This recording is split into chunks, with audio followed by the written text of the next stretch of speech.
Yang termuliakan, Bhikkhu Sangha, Sangha Theravada Indonesia, yang luhur para samanera, Atasilani, Bapak Ibu, Saudara-saudari sedama yang berbahagia. Terpujilah Sang Bagawa, Guru Agung kita Buddha Gotama, Namo Buddhaya Soti Hontu. Sungguh merupakan karma baik bagi kita semua dapat berjumpa kembali di acara Sebulan Pendalaman Dhamma hari kedua yang diselenggarakan pada hari Sabtu 12 April tahun 2025, tayang secara live via Zoom dan via YouTube channel Dhamma Meta Jember. Sebelumnya, perkenalkan nama saya Aidinda sebagai MC pada hari ini, dan di sini saya tidak sendiri. Saya akan bersama moderator kita Romo Riono yang akan memandu sharing Dhamma dengan narasumber kita Romo Insinyur Bumi Horas. Adapun topik yang akan dibawakan pada malam hari ini yaitu dapatkah mengenal Dhamma dalam kehidupan berikutnya? Sebelum memulai, marilah kita mendengarkan lantunan lagu Kami Datang Bersujud. Kepada operator dipersilakan.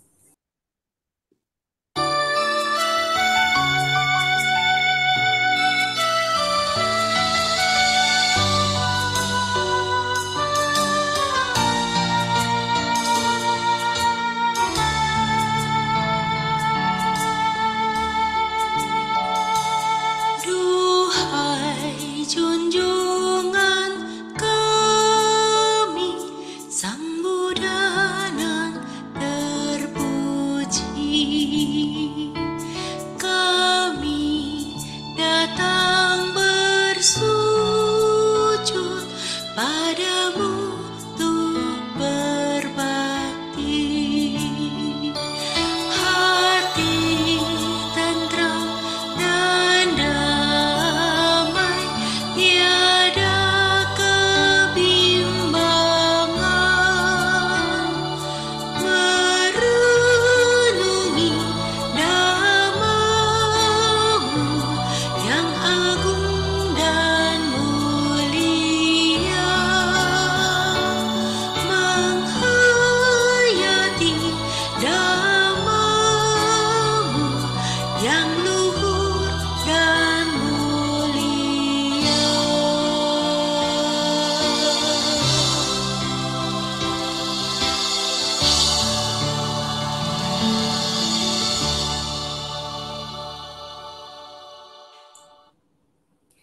Baik, untuk selanjutnya saya persilakan kepada Romo Riono untuk memulai sebulan pendalaman Dhamma dengan membacakan nama Karapata.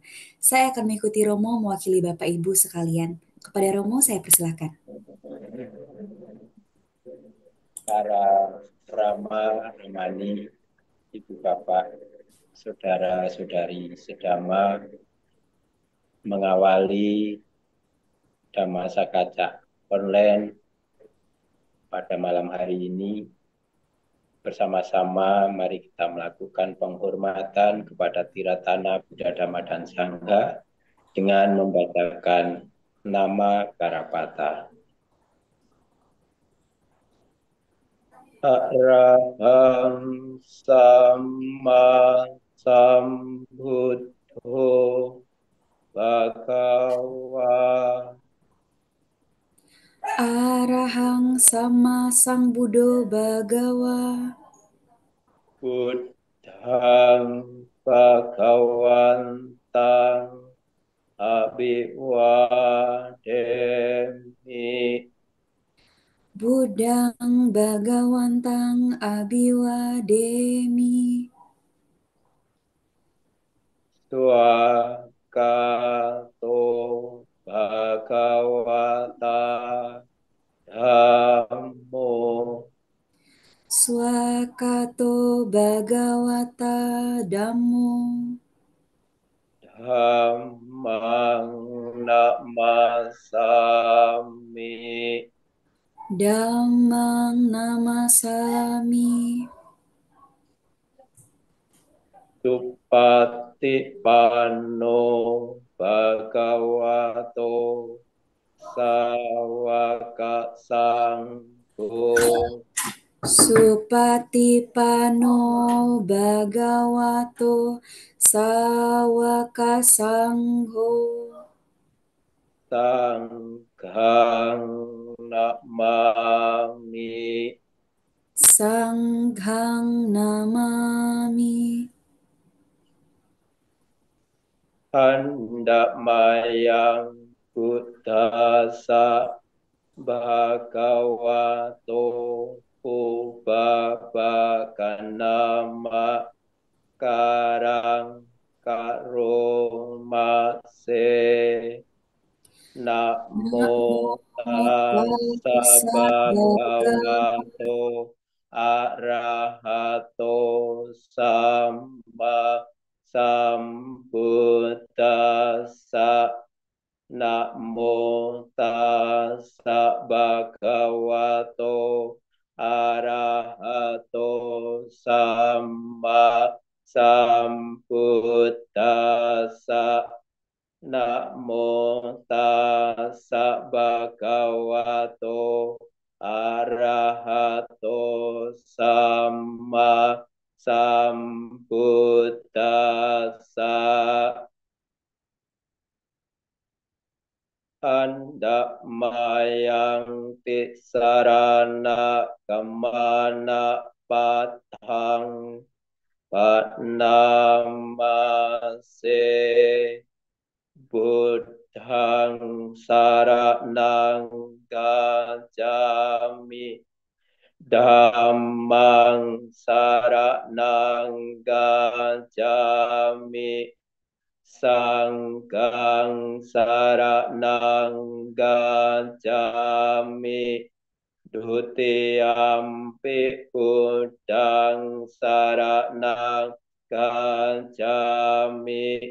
Dutiyampi dhammang saranang gacchami. Dutiyampi sanghang saranang gacchami. Tatiyampi buddhang saranang gacchami. Tatiyampi dhammang saranang gacchami. Tatiyampi sanghang saranang gacchami. Selanjutnya, untuk memperteguh keyakinan juga memperbarui latihan kemoralan pada malam hari ini. Bersama-sama kita akan membacakan Atasila. Handamayang Atasilang panamase. Panatipata Weramani Sikkhapadang Samadhiyami. Adinadana Weramani Sikkhapadang Samadhiyami. Abrahmacharya Weramani Sikkhapadang Samadhiyami. Musawada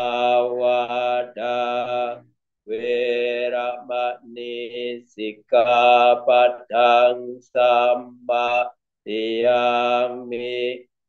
Sura meraya majapama datana Weramani Sikkhapadang Samadhiyami.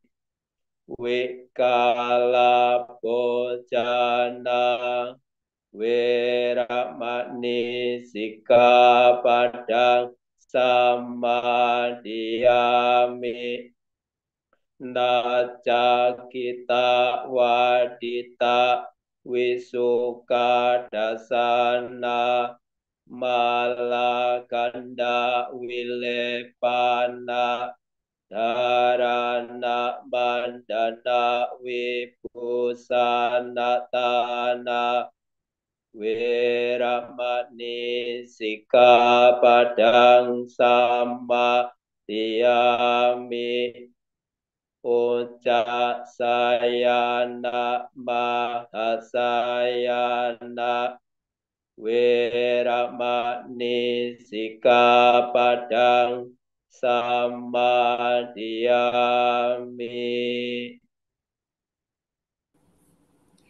Baik, terima kasih atas paritannya. Untuk selanjutnya yaitu Dhammapada oleh Ibu Tari. Kepada Ibu Tari dipersilakan. Dhammapada Malawaga atau noda-noda, syair 254.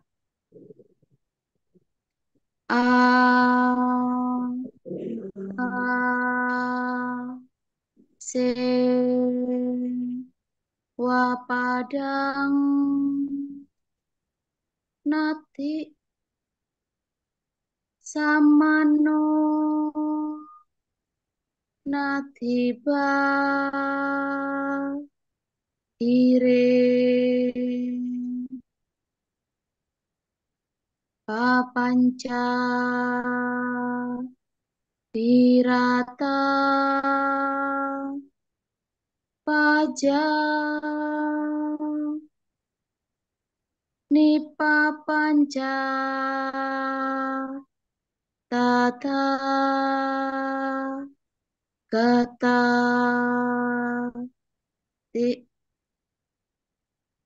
tidak ada jejak di angkasa, tidak ada orang suci di luar Dhamma.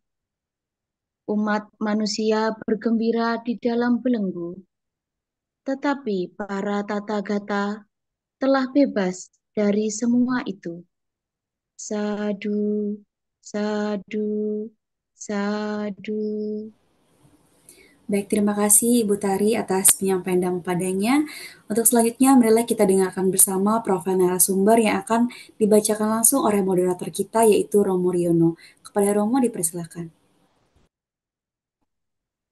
Baik, terima kasih. Selamat malam, Sotiotu, Namo Buddhaya. Namo Buddhaya. Yang kami hormati Romo Pandita Muda Insinyur Bumi Horas, Rama Ramani, Ibu, Bapak, Saudara, Saudari Dhamma, dimanapun berada yang saat ini bergabung, baik melalui media online, Zoom, atau melalui YouTube. Bersama-sama pada malam hari ini, sepatutnya mari kita senantiasa memanjatkan rasa puja, bakti kita kepada Tiratana, Buddha, Dhamma, dan Sangha atas berkah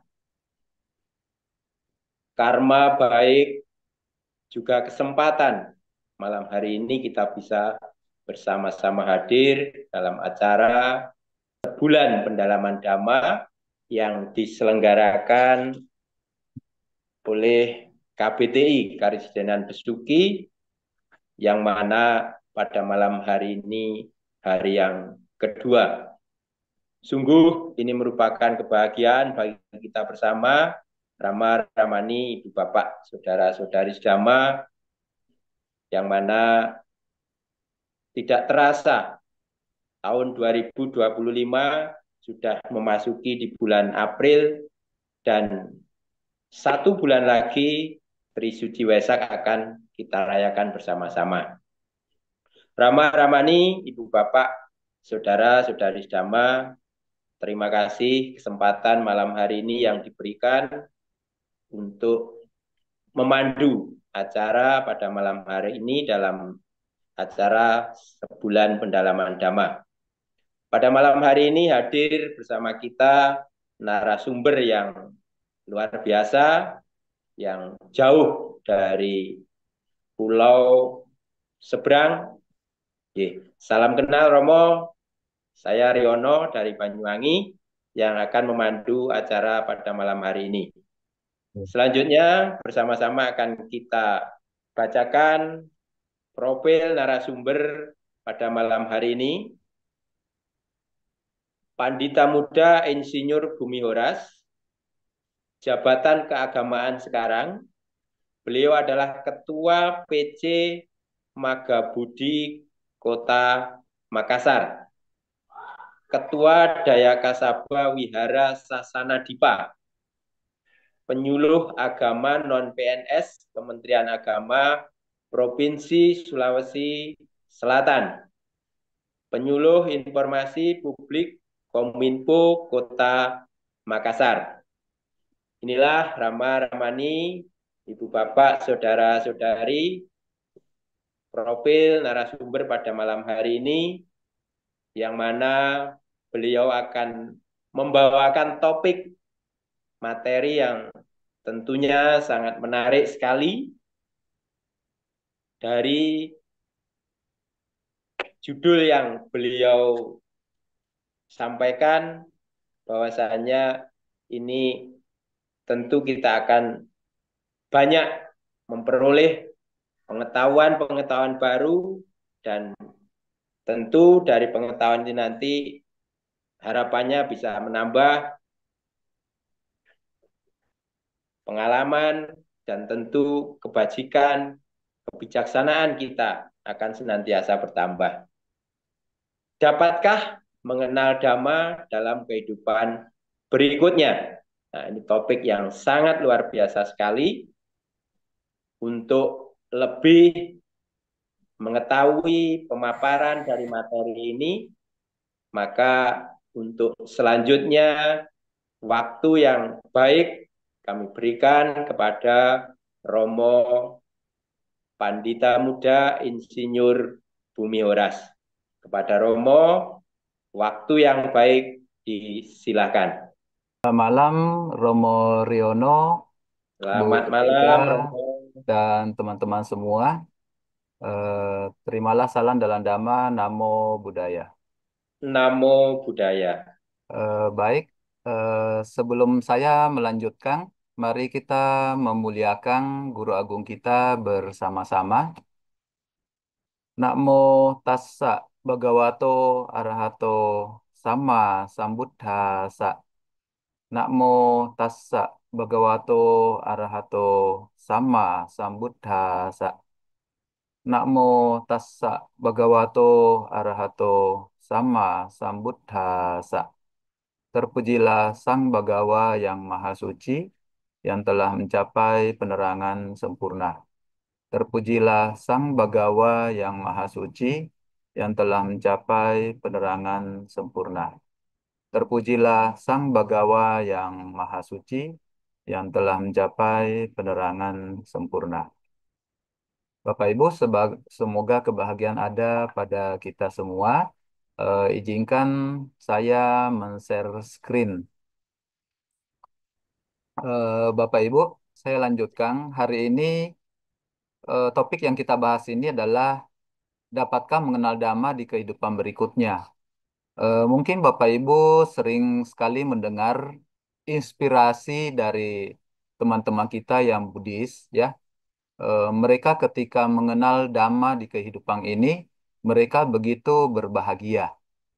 Dan tentunya setelah mereka mengenal Dhamma itu, mereka sering mengatakan semoga dalam kehidupan akan datang saya juga bisa kembali bertemu dengan Dhamma. Ya. Dan itu saya yakin Bapak Ibu itu adalah keinginan yang sangat wajar. Kenapa? Karena dengan bertemu Dhamma, maka banyak sekali masalah-masalah kehidupan yang bisa kita atasi. Dan ketika kita mengenal Dhamma, maka eh, kehidupan duniawi yang penuh dengan penderitaan itu bisa kita jalani dengan lebih bijaksana. Ya. Nah, Bapak Ibu, eh, bersama-sama mari kita membahas apa yang Buddha telah sampaikan. Ya. Nah, di sini di dalam judul Bapak Ibu bisa melihat ada satu kalimat yang disebut Yoniso Manasikara. Ya. Nah, seberapa penting sih Yoniso Manasikara, Bapak Ibu? Mari kita melihat. Ya. Oke, Bapak Ibu, Saya putar satu video, mudah-mudahan kelihatan di layar Bapak Ibu. Ya, oke kita lihat ya. Ini ada satu peristiwa di mana sekelompok domba ya itu menyeberang jalan, ya. Kemudian mobil yang di depan itu berusaha menghindari, sehingga tabrakan beruntung di belakang itu terjadi karena yang di belakang tidak siap untuk berhenti, ya. Nah, kemudian eh, karena saling tabrakan beruntung, akhirnya pemilik itu keluar untuk eh, menyampaikan apa untuk berdiskusi terhadap permasalahan yang terjadi. Nah, kalau di sini Bapak Ibu kita tahu ya bahwa pengemudi di mobil yang pertama ini itu kenapa menghentikan kendaraannya karena ingin berbuat baik, ya, menghindari menabrak eh, domba-domba yang lari keluar dari jalanan, ya. Dan tentunya mobil di urutan kedua juga ingin berbuat baik dengan menghindari tabrakan. Dan mobil yang ketiga juga sebenarnya seperti itu kalau kita lihat, cuma mobil yang ketiga ini terlambat mengerem sehingga akhirnya terjadi tabrakan beruntung, ya. Nah, ketiga orang ini turun tentunya dengan niat baik untuk menyelesaikan permasalahan yang timbul, ya. 4个人吗？然后 Tapi 你知道 kita 最后 lihat. 下了4个人吗？最后下了4个人。哎呀，我操！那车上的还没死呢。对，Oke ya. Nah, kalau Bapak Ibu kita lihat video tersebut, kita akan melihat bahwa yang terjadi adalah ketika mereka berusaha menghindar itu, ya, yang terjadi adalah truk yang lebih besar kemudian menghantam mereka, ya. Nah, Bapak Ibu, dalam kehidupan kita, dalam keseharian kita, kita sering sekali melihat kondisi-kondisi seperti itu, bahwa pada saat kita melakukan perbuatan baik, ya, belum tentu hasilnya juga baik, ya. Apalagi pemahaman karma yang sering beredar di masyarakat, bahwa kalau orang berbicara tentang karma, biasanya orang yang tidak mengetahui hukum karma itu berpikir bahwa karma itu adalah hal-hal yang buruk. Jadi kalau kita berbicara seseorang mengalami masalah seperti tadi ditabrak oleh truk, orang-orang bilang ah sudah karmanya sudah, ya. Padahal yang sebenarnya yang dimaksud itu adalah orang-orang ini mengalami menerima wipaka atau buah. Jadi bukan karma. Kalau karma itu kan berarti sebab, ya. Nah, wipaka. Nah, memang di dalam keseharian kita kadang-kadang kita akan ketemu bahwa perbuatan baik itu belum tentu setelah seseorang melakukan itu hasilnya juga baik, ya. Dalam kasus yang contoh domba yang ditabrak itu, pengemudi baik hati supaya tidak terjadi membunuh dombanya, akhirnya dia menabrak namanya si apa dia ditabrak dengan pengendara yang dari belakang, ya. Nah, Bapak Ibu, kita biasanya kan selalu berpikir begini, perbuatan baik itu pasti mendatangkan buah yang menyenangkan, dan perbuatan buruk mendatangkan buah yang tidak menyenangkan. Walaupun dalam kondisi keseharian itu tidak selalu seperti itu, ya. Tetapi apakah eh, suatu perbuatan baik pasti menghasilkan buah yang menyenangkan? Itu dijamin oleh Sang Guru Agung kita sesuai dengan karma niyama, hukum karma, maka itu pasti menghasilkan buah yang baik, ya.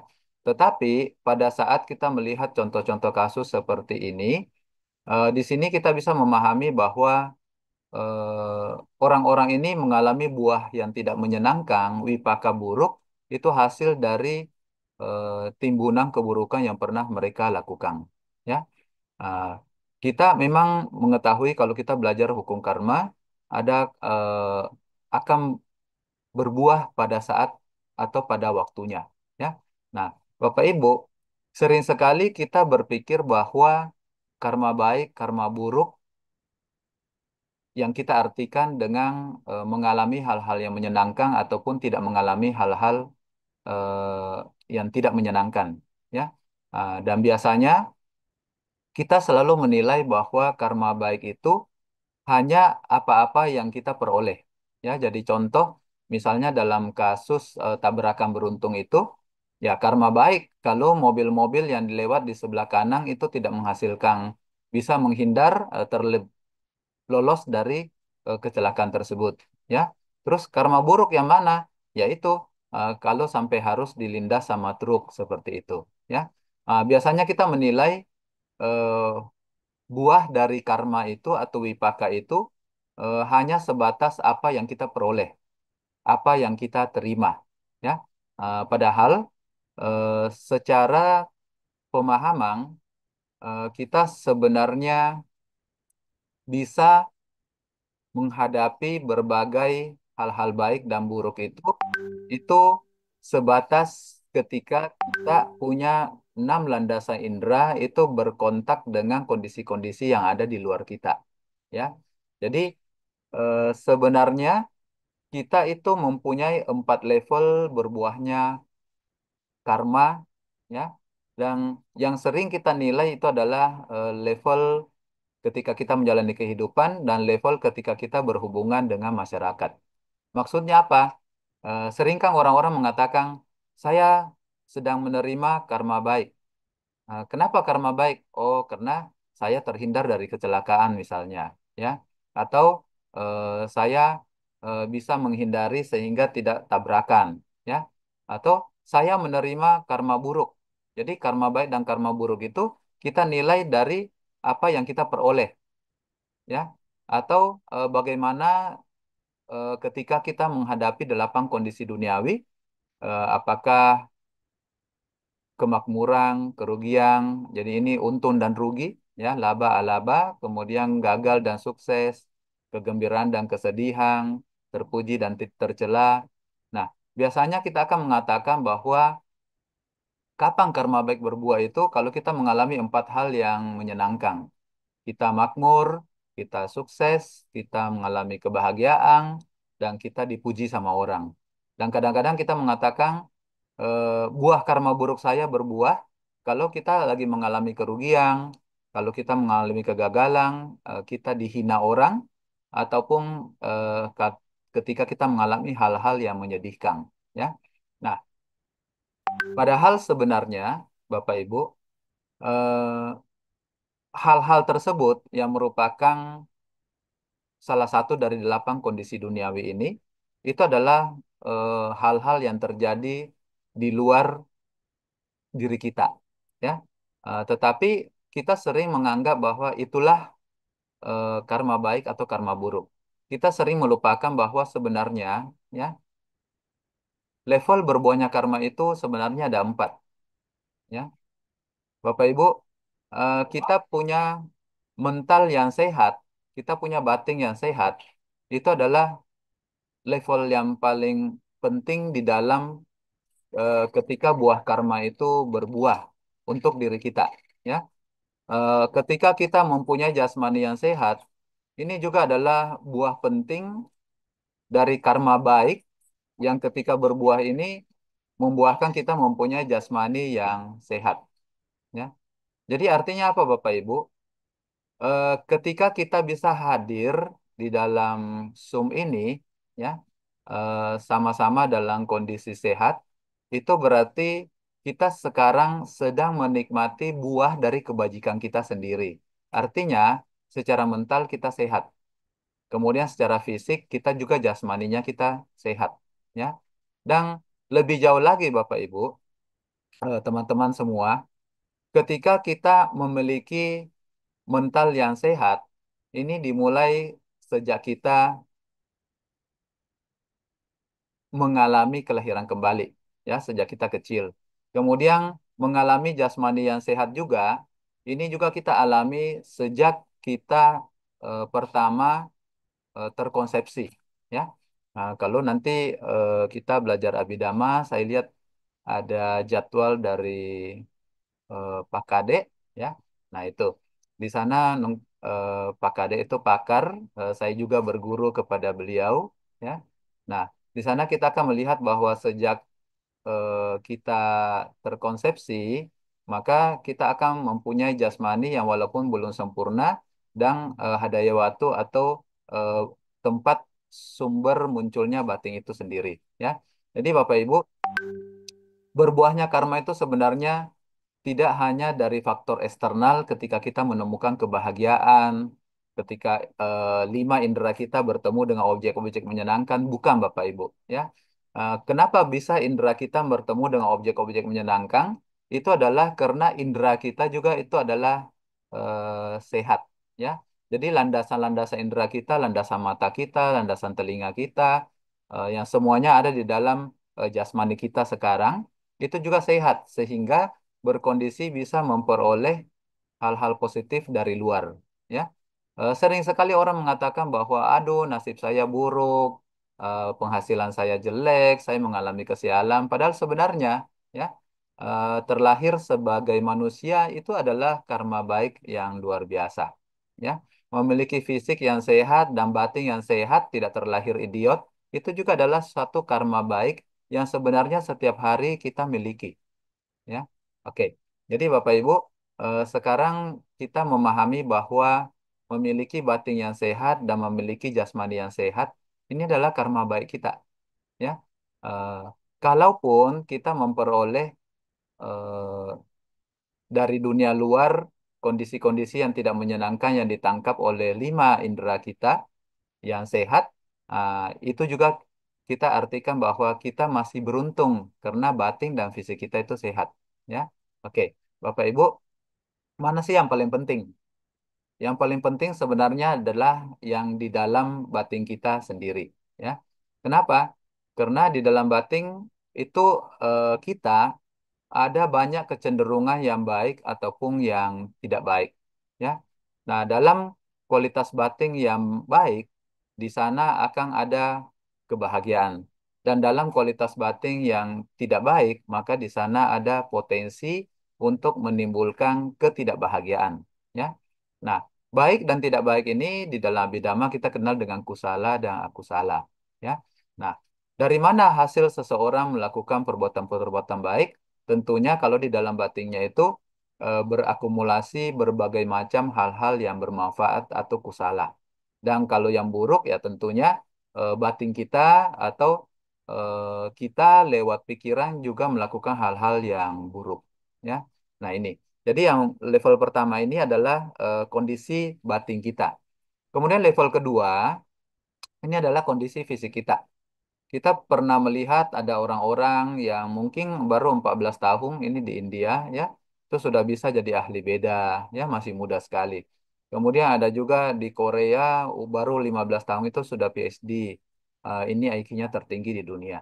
Nah, Bapak Ibu, teman-teman, ketika kita memiliki tubuh yang sehat, tidak perlu yang luar biasa seperti manusia yang ada di India ini yang sudah jadi ahli beda ataupun si Kim ini yang lahir di Korea, ya.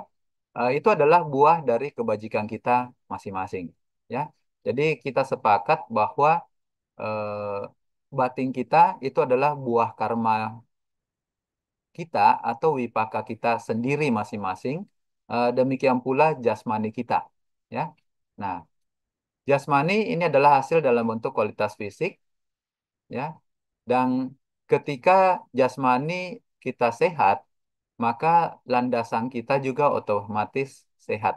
Landasan untuk apa? Landasan untuk tempat munculnya batin, ya. Jadi misalnya landasan mata itu adalah tempat munculnya kesadaran mata ketika kita melihat, ya.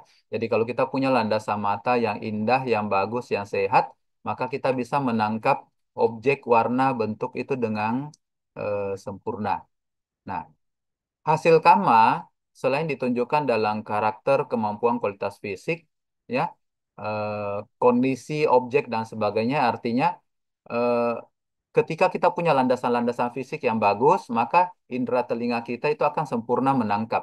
Ya, jadi ketika timbul kesadaran mendengar yang merupakan bating, maka kesadaran mendengar itu bisa muncul dengan baik kalau landasannya juga baik. Ya, kemudian indera perasa kita, kita bisa mengecap rasa dengan baik kalau landasan perasa di dalam lidah kita itu juga baik.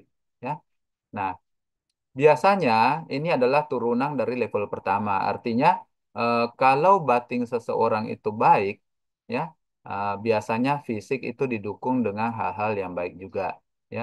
Oke. Nah, teman-teman,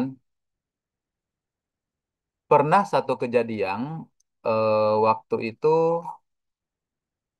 di satu kota ada seorang orang tua yang bertanya, ya. Dia bertanya begini, eh, ada seorang anak kecil itu tidak kenal agama, ya. Jadi dia tidak mengenal agama, orang tuanya selalu jahat sama dia. Jadi sejak kecil dia selalu dibully, selalu dikerjai dan macam-macam, ya. Nah, tapi anak ini tidak pernah membalas ke orang tuanya. Jadi dia selalu memperlakukan orang tuanya dengan baik, bahkan sampai satu hari ketika orang tuanya sudah tidak mampu apa-apa dan si anak ini kemudian menjadi remaja dewasa, dia itu selalu melakukan hal-hal baik kepada orang tuanya. Pertanyaannya adalah si bapak ini bertanya, anak ini tidak kenal agama, ya, kenapa sampai dia bisa jadi baik begini gitu? Kenapa dia bisa baik terus gitu, ya? Kenapa dia bisa tidak membalas apa hal-hal buruk yang dilakukan orang tuanya? Kenapa dia melakukan segala hal yang baik, menyokong orang tuanya, tetap hormat kepada orang tuanya dan tidak membalas kepada orang tuanya? Nah, saya teringat pertanyaan ini, kemudian saya berpikir, ya. eh, Satu hari saya juga bawa anak-anak saya. Jadi waktu itu anak-anak saya ini masih kecil-kecil, belum sekolah, masih playgroup. Ya, jadi waktu itu kita ke kuburan. Kemudian di kuburan itu anak saya melihat ada anak yang lebih besar secara umur itu sedang mematahkan kaki-kaki jengkrik. Kemudian kaki jengkrik itu dipatahkan, kemudian diikat dan dilepas. Jadi waktu dia loncat ditarik ulang. Nah, burung juga dikasih begitu. Ya. Terus anak saya ngomong, Papa, ini orang jahat sekali. Nah, teman-teman, saya tidak pernah mengajarkan bahwa kalau ketemu hal-hal begitu, itu namanya jahat. Ya, kalau ketemu orang yang menyiksa binatang, itu namanya jahat. Dari mana dia tahu? Gitu, ya. Dari mana dia tahu bahwa itu tidak baik, tidak buruk, dan orang, sorry, tidak baik dan buruk, dan orang yang melakukan itu disebut orang jahat. Gitu, ya. Papa, orang ini jahat sekali kok sampai bikin begitu binatang. Nah, Bapak Ibu, saya kemudian menjelaskan ke orang tersebut, itulah yang disebut dengan Yoniso Manasikara. Perhatian yang baik dan kecenderungan batin untuk melihat hal-hal yang baik. Dan itu ada di mana, Bapak Ibu? Itu ada di level pertama ketika karma baik kita berbuah. Ya, oke. Baik, Bapak Ibu, saya kembali untuk men-share. Nah, Bapak Ibu, Yoniso Manasikara ini pengertiannya adalah ketika batin mengarahkan atau punya pandang yang benar, memikiri segala sesuatu yang dapat masuk akal, tindakan yang berlandaskan kebenaran dalam perkataan, perbuatan, dan pikiran. Ya. Nah, kemudian yang identik dengan Yoniso Manasikara itu ialah apa? Yang pertama, ketidakcerobohan, ya Bapak Ibu. Jadi kalau teman-teman kita tidak ceroboh, itu artinya kita punya Yoniso Manasikara. Kita punya hal-hal bermanfaat secara batin, ya. Kemudian kalau kita punya semangat untuk melakukan kebajikan, itu adalah identik juga dengan Yoniso Manasikara, ya. Kemudian kalau kita punya merasa puas, ya, di sini merasa puas dengan kesederhanaan, arti dari api cata ini artinya tidak punya banyak keinginan. Itu juga Yoniso Manasikara, ya. Eh, Berikutnya adalah teman baik dari api cata ini. Kalau api cata muncul, artinya tidak punya banyak keinginan, maka orang itu pastilah santuti. Santuti itu memiliki rasa puas, ya. Kalau kita pinjam teman-teman konsepnya itu selalu bersyukur, ya. Cuma kita tidak pakai konsep bersyukur karena kita eh, rasa puas kita itu bukan karena kita mensyukuri apa yang eh, diberikan dari atas, ya. Jadi di sini memiliki rasa puas itu santuti. Ini juga adalah bentuk dari yoniso manasikara. Artinya batin yang selalu positif, ya. Nah, kemudian selain itu, kalau kita punya perhatian, ya, maka ini juga adalah satu yang disebut yoniso manasikara, ya. Perhatian atau batin yang sering tertarik dengan hal-hal yang bermanfaat. Nah, identik dengan yoniso manasikara yang lain adalah kalau kita sering sekali tertarik atau cenderung eh, ingin melakukan hal-hal yang bermanfaat atau hal-hal yang baik. Itu juga yoniso manasikara.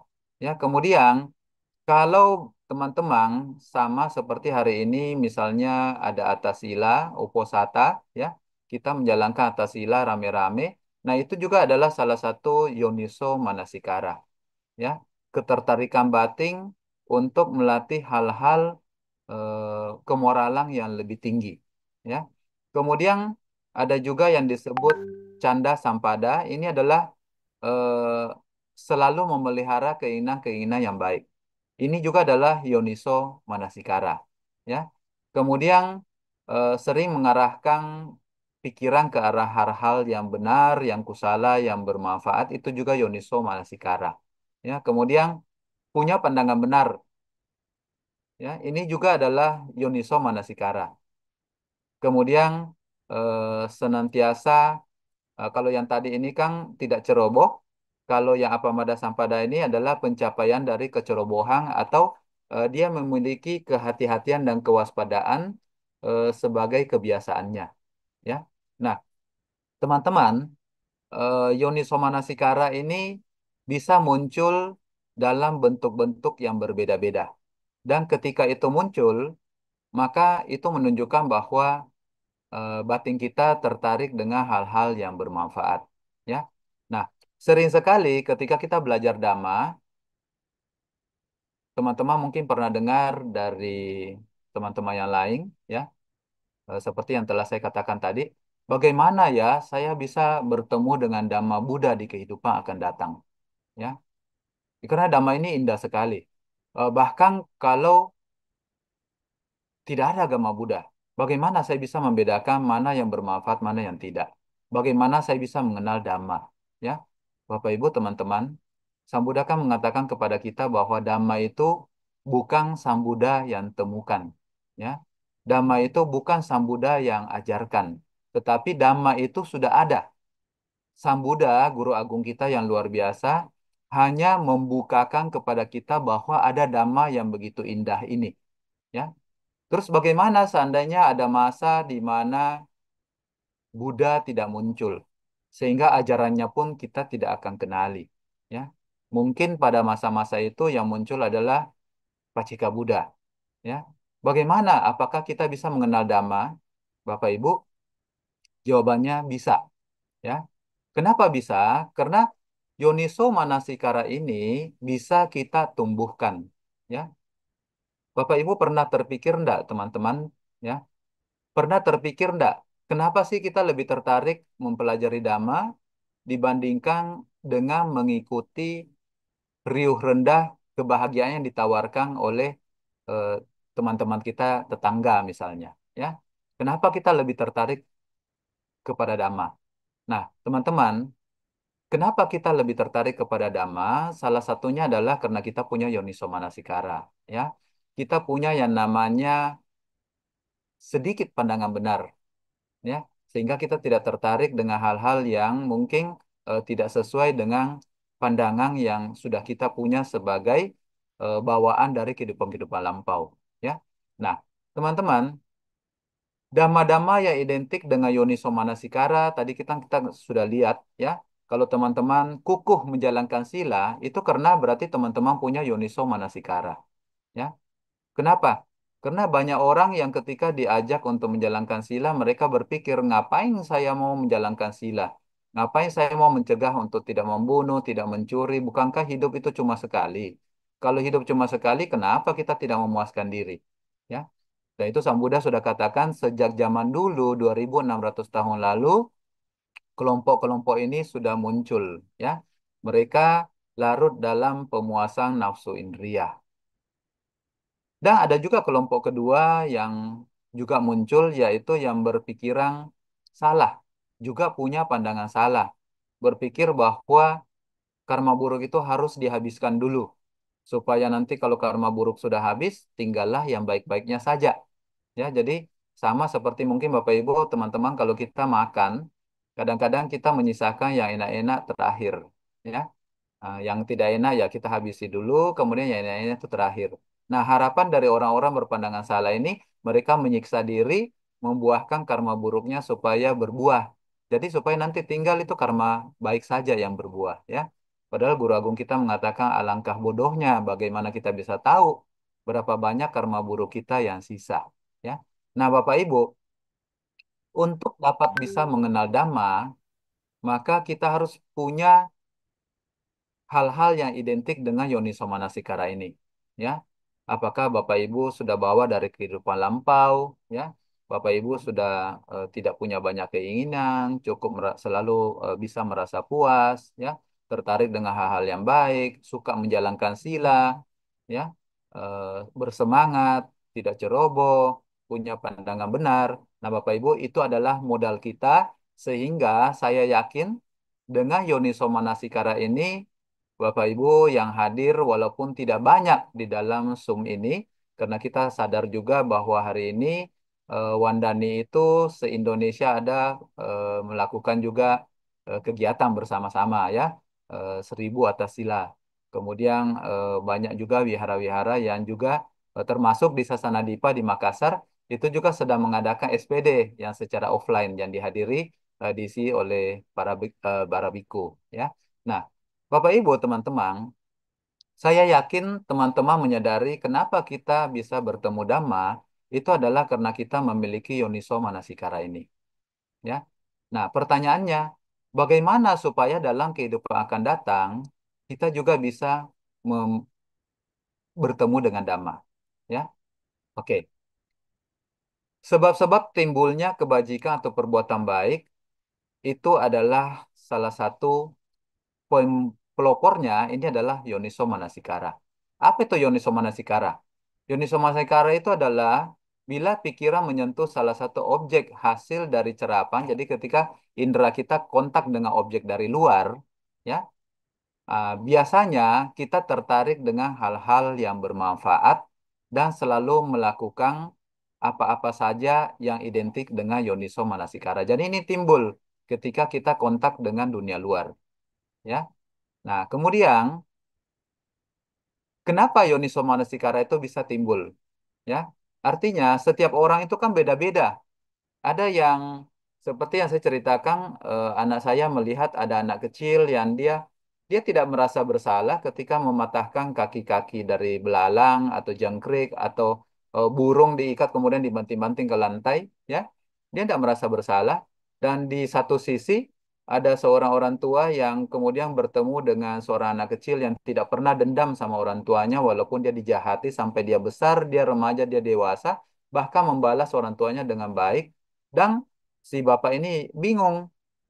Lah, ini anak tidak punya agama loh. Kok dia bisa jadi baik? Ya. Nah, Bapak Ibu, untuk menjadi baik, untuk memiliki potensi-potensi yang positif di dalam batin, bahkan orang-orang yang tidak kenal agama pun itu bisa. Yang penting mereka punya Yoniso Manasikara. Ya. Nah, Bapak Ibu, bagaimana Yoniso Manasikara ini bisa timbul? Yang pertama, ini sering sekali kita dengar di dalam Manggala Sutta, ya. Kalau Bapak Ibu pernah baca Manggala Sutta itu kan ada pati rupa desa waso pubeja kata punyata. Nah, ternyata dua hal yang dikatakan di Manggala Sutta sebagai berkah utama dalam kehidupan kita sekarang, ya, itu adalah dua hal juga yang membuat kita punya Yoniso Manasikara itu berbeda dengan orang-orang lain. Jadi setiap setiap orang itu punya perhatian terhadap hal-hal yang bermanfaat itu berbeda-beda. Kadarnya berbeda-beda, teman-teman, ya. Nah, kenapa bisa berbeda-beda? Yang pertama, sebab kita pernah melakukan kebajikan di masa yang lampau, ya. Kemudian, karena kita sudah mengenal Dhamma misalnya, ya, itu bisa berlangsung lebih baik kalau kita hidup di tempat yang sesuai. Kenapa? Karena kalau kita tidak hidup di tempat yang sesuai, maka Yoniso Manasikara ini bisa tidak berkembang. Ya. Yang ketiga, kalau kita bergaul dengan orang bijaksana, maka batin yang positif yang dipelopori oleh Yoniso Manasikara ini itu juga bisa semakin berkembang. Jadi kita punya yang namanya kalyanamita, ya teman-teman yang baik. Teman-teman yang kadang-kadang kalau kita melakukan kesalahan, mereka bisa menegur. Kadang-kadang kalau kita melakukan perbuatan-perbuatan bermanfaat, mereka bisa mendukung, mendorong, memuji, ya, sehingga kita juga semakin semangat menjalankan kebaikan. Nah, kemudian ada yang keempat, ini kita senang mendengar dan belajar Dhamma, ya. Eh, yang kelima, pikiran kita itu selalu ditujukan ke arah yang benar. Nah, teman-teman, kalau kita melihat sebab-sebab munculnya Yoniso Manasikara ini, maka kita bisa melihat adalah ada 5 sebab, ya, di mana yang sebab pertama ini pernah berbuat kebajikan pada kehidupan yang lampau, ini kita cuma bisa pasrah saja. Kenapa, teman-teman? Kita kan tidak pernah tahu perbuatan baik apa yang telah kita lakukan di masa yang lampau, ya. Tapi kita bersyukur kalau kita punya Yoniso Manasikara di kehidupan sekarang, maka kita beruntung. Kita bisa menyimpulkan, berarti, oh dalam kehidupan lampau, saya mungkin pernah berbuat kebaikan sehingga saya bisa mengenal Dhamma. Ya. Nah terus, kalau dalam kehidupan sekarang, apa yang bisa kita sesuaikan, teman-teman? Ya, yang bisa kita sesuaikan adalah apa? Kalau kita hidup di tempat yang tidak sesuai, di mana Dhamma tidak dikenali, ya, atau di mana teman-teman bergaul kita itu tidak bijaksana, ya, kita tidak mendapatkan kondisi untuk mendengar dan belajar Dhamma, ya, maka kita bisa menyesuaikan. Kita bisa pindah, kita bisa mencari teman-teman bergaul yang baik. Sekarang zaman sudah modern, internet sudah begitu luar biasa. Teman-teman kita bisa mendengarkan belajar Dhamma salah satu dengan menggunakan Zoom, ya. Bisa menggunakan teknologi. Nah, dengan belajar Dhamma, dengan memahami Dhamma dengan lebih luas, maka kita membiasakan pikiran-pikiran kita ini ditujukan ke arah yang benar, ya. Nah, teman-teman, 4 yang dibawa ini ketika kita bisa laksanakan karena itu adalah dalam kehidupan yang sekarang, ya, maka 4 ini akan menjadi timbunan kebajikan yang nomor satu untuk masa yang akan datang. Ya. Jadi kalau orang-orang bisa mengenal Dhamma mudah, dengan mudah tertarik kepada Dhamma, bisa kita simpulkan bahwa di kehidupan lampau, mereka sudah berada di tempat yang sesuai. Mereka sudah sering bergaul dengan orang-orang bijaksana. Mereka senang mendengar dan belajar Dhamma. Mereka juga sering mengarahkan pikiran ke arah-arah yang bermanfaat. Ya. Sehingga dalam kehidupan sekarang, akibat 4 hal ini yang dilakukan di masa lampau, maka kita memiliki yang namanya pubeca kata punyata, timbunan kebajikan di masa lampau. Ya. Nah, Bapak Ibu, tentunya timbunan kebajikan tiap orang itu berbeda-beda. Ya. Saya kenal Dhamma itu nanti pada saat SMA kelas 1. Ya. Sedangkan banyak teman-teman yang kenal Dhamma itu sejak kecil. Ya. Ada pula teman-teman mungkin yang kita bisa lihat nanti kenal damanya itu pada saat mereka harus menikah, ya, terpaksa harus ikut pasangan yang agamanya Buddha. Kemudian, wah ternyata Dhamma kok begini ya, beda ya, ya seperti itu. Nah, di dalam Anguttara Nikaya juga dikatakan, ya, kenapa sih ada orang-orang yang moralitasnya itu beda-beda, ya. Jadi kalau kita lihat yang tadi teman-teman Yoniso Manasikara, ya. Dhamma yang identik dengan Yoniso Manasikara salah satu adalah senam praktek demi kesempurnaan sila, sila sampada, ya. Sehingga kalau orang tersebut tidak suka praktek moralitas, ya, eh, kita bisa lihat kenapa ada orang jahat, kenapa ada orang baik, bahkan sejak kecil itu sudah jahatnya minta ampun misalnya dengan menyiksa binatang seperti itu. Ada juga orang-orang yang sejak kecil juga sudah merasa itu tidak pantas kita lakukan, ya. Jadi menyiksa binatang untuk kebahagiaan diri sendiri. Nah, ternyata di dalam Anggota Nikaya, ya, Sang Buddha mengatakan bahwa ada, ya, ada 4 hal yang menyebabkan orang-orang itu moralitasnya berbeda. Yang pertama, dia tinggal di tempat yang sesuai, ya, bertempat tinggal di tempat yang sesuai. Kalau dia tinggal di tempat yang komunitasnya memang tidak pernah menghargai makhluk-makhluk lain, menganggap bahwa binatang itu ya karena konsep memang diciptakan untuk memenuhi kebutuhan manusia, binatang itu boleh diapa-apai saja oleh manusia, ya, maka mereka bisa saja tidak bermoral, ya. Kemudian tidak punya teman-teman atau bergaul dengan orang-orang yang baik, tidak punya kalyanamitta, ya. Jadi bergaul dengan teman-teman yang sama-sama suka menyiksa binatang misalnya, ya, sabung ayam atau macam-macam, ya. Nah, ini juga bisa menyebabkan mereka yang sekelompok itu juga sama-sama tidak bermoral. Kenapa? Karena tidak ada yang memberi peringatan, ya. Kemudian ada juga tidak tertarik dengan hal-hal yang bermanfaat, ya. Nah, kenapa tidak tertarik dengan hal-hal yang bermanfaat? Karena tidak punya timbunan kebajikan di masa lampau, ya. Nah, inilah 4 hal, maka orang-orang itu ada yang suka melatih moralitas, ada yang tidak. Jadi Bapak Ibu teman-teman, kalau kita ketemu orang yang suka melanggar moral, ya, pahamilah bahwa mereka tidak punya timbunan kebajikan yang cukup sehingga yoniso manasikara mereka itu tidak cukup banyak, ya. Antara moralitas dengan tidak mereka tidak tahu membedakan, ya, mereka sesuka hati gitu, ya. Nah, apakah yoniso manasikara itu penting teman-teman, ya? Oke, mari kita lihat. Yoniso manasikara itu sangat penting. Kenapa, teman-teman? Ya, selain karena dia ada di dalam level 1 berbuahnya karma, berarti di dalam batin kita sendiri, ya. Yoniso manasikara juga itu sangat penting untuk mempelopori timbulnya hal-hal yang bermanfaat, ya. Nah, selain itu, teman-teman, kita juga sebenarnya membutuhkan ada yang disebut sampati dan wipati. Sampati itu hal-hal bermanfaat yang merupakan keberuntungan, ya. Dan itu saling terkait dengan yang kita sudah bahas tadi. Kemudian ada juga yang disebut wipati, di mana ketika kita mengalami life of experience, jadi pengalaman-pengalaman di luar, ya, kita itu tidak beruntung. Apa-apa saja yang mendukung itu. Nah, ini juga termasuk di dalam pubeca kata punyata, ya. Nah, mari kita lihat teman-teman.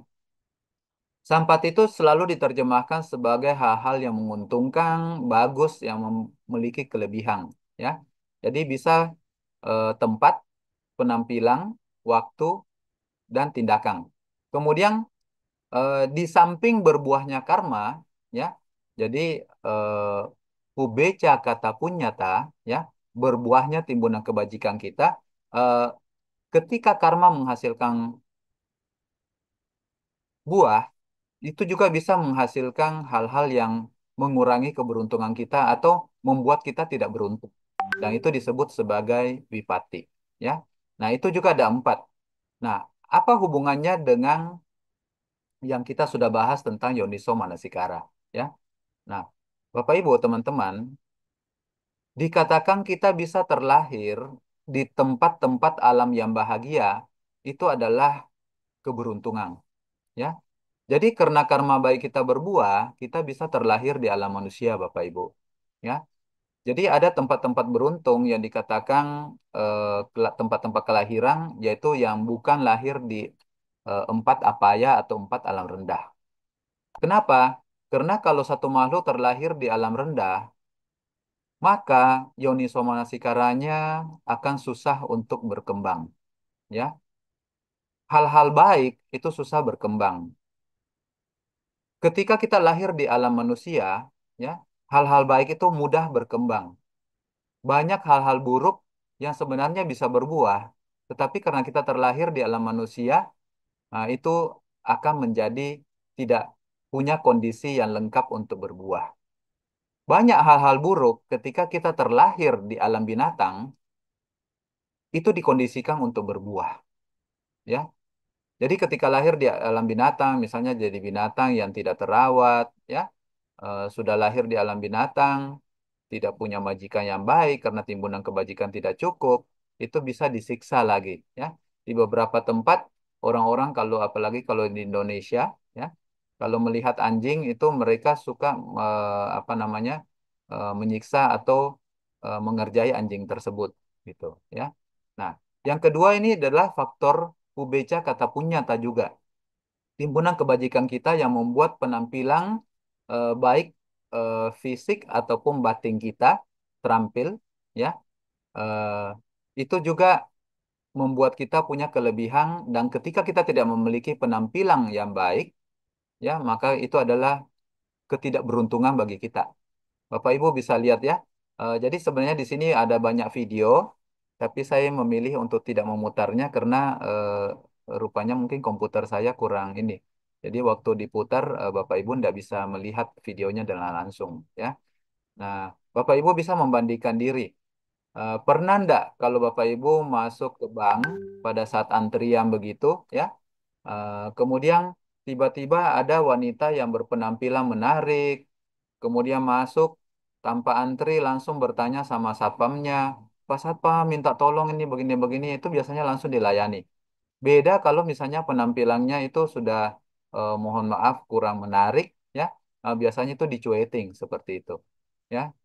Jadi penampilan ini adalah salah satu faktor yang disebut keberuntungan bagi kita ketika kita terlahir di alam manusia. Kenapa? Kita bisa lebih banyak melakukan perbuatan-perbuatan baik, ya. Ketika penampilan kita buruk, fisik kita jelek, maka itu akan memancing karma-karma buruk kita berbuah. Misalnya kita dihina, kita dicela, kita dibully, seperti itu, ya. Sedangkan pada saat penampilan kita bagus, maka otomatis hal-hal buruk itu yang sebenarnya juga bisa saja karena kita melakukan perbuatan buruk di kehidupan lampau, itu kondisinya tidak terjadi, tidak terpenuhi sehingga tidak berbuah, ya. Kemudian lahir di waktu yang tepat. Di sini diterjemahkan sebagai lahir pada saat masa-masa yang bahagia karena pemimpinnya bahagia, tidak suka perang, ya, tidak penuh dengan kebencian. Bayangkan Bapak Ibu kalau kita terlahir di waktu-waktu yang tidak tepat. Kita lahir misalnya sudah di alam manusia, tetapi kita lahirnya di mana? Lahir di daerah yang sekarang lagi berperang di Palestina sana, ya. Waktunya tidak cocok. Atau kita lahir di Indonesia, tapi pada masa apa? Pada masa perang kemerdekaan sebelum 1945, ya. Itu juga waktu yang tidak cocok untuk kita Yoniso Manasikara itu berkembang dengan lebih baik, ya. Dan yang terakhir, tempat, penampilan, dan waktu ini adalah faktor yang memang tidak bisa kita rubah. Tapi yang paling penting itu adalah kita bisa menumbuhkan hal-hal beruntung dengan memilih tindakan-tindakan yang bijaksana, terampil, dan bermanfaat. Ya, kita bisa mengkondisikan kita tidak beruntung kalau kita mengambil tindakan-tindakan yang tidak bermanfaat, tidak bijaksana, dan merugikan diri kita sendiri. Makanya yang keempat, Pak Yoga ini adalah yang paling penting, Bapak Ibu. Ya, apapun kondisi kita, Sang Buddha mengatakan mau kita terlahirkan gelap, kita bisa menuju terang. Apapun kondisi kita, ketika kita terlahirkan terang, kita bisa menuju terang. Jangan kita ambil yang sebaliknya, ya. Kondisi kelahiran kita terang atau kondisi kelahiran kita gelap, kemudian kita karena tindakan pikiran yang tidak bijaksana, kita kemudian melakukan hal-hal yang merugikan kita dengan melakukan hal-hal atau tindakan yang tidak bermanfaat. Ya, Uh, di sini yang paling penting adalah prayoga atau tindakan. Nah, salah satu lagi, kenapa orang-orang bisa melakukan prayoga atau tindakan yang bermanfaat? Karena di dalamnya ada yoniso manasikara. Kenapa orang-orang bisa menjadi bertindak bijaksana, bertindak sesuai dhamma? Karena di dalam ada yoniso manasikara. Ya. Nah, Bapak Ibu teman-teman, di dalam Dasutara Sutta di Ganikaya dikatakan ada 9 hal yang sangat membantu yang harus dikembangkan. Apa-apa saja, ya. 9 kondisi yang semuanya berakar pada pertimbangan bijaksana. Yoniso manasikara. Ya. Karena ada yoniso manasikara, maka dhamma-dhamma itu akan bermula. Karena ada yoniso manasikara adalah pertimbangan-pertimbangan bijaksana ini, maka 9 kondisi ini akan berkembang. Ya. Jadi ketika seorang biku memiliki pertimbangan-pertimbangan bijaksana yoniso manasikara, maka kegembiraan akan muncul. Ini adalah satu dari 9 kondisi yang muncul karena adanya yoniso manasikara. Habis kegembiraan muncul, muncul sukacita. Ya, muncul ketenangan setelah munculnya sukacita itu. Setelah muncul ketenangan, timbullah kebahagiaan. Dari perasaan bahagia, pikiran jadi terkonsentrasi. Dari karena terkonsentrasi, dia mengetahui dan melihat hal-hal sebagaimana adanya. Dengan melihat hal-hal sebagaimana adanya, maka timbul ketidakpuasan, timbul nibidanti, timbul kekecewaan terhadap kondisi duniawi yang penuh dengan dukkha. Jadi bisa melihat dukkha, anicca, anatta dengan lebih jelas. Ya, dengan timbulnya anicca, dukkha, anatta ini bisa melihat dengan baik. Ya, maka sama seperti di dalam Tilakkana Digata, timbullah kebosanan, ya, timbul kekecewaan. Nah, itulah jalan kesucian. Kalau di dalam Tilakkana Digata, kalau Bapak Ibu sering ikut Awamanggala, itu sering sekali. Orang-orang bijaksana ketika melihat nicca, ketika melihat bahwa segala sesuatu itu dukkha, ketika melihat segala sesuatu itu anatta, maka di sanalah jalan kesucian muncul. Ya. Nah, ketika dia sudah bosan, dia tidak tertarik dan dengan tidak tertarik dia akan berjuang sehingga menjadi terbebaskan. Ya, Bapak Ibu, teman-teman, demikian pentingnya lah Yoniso Manasikara ini bagi kita.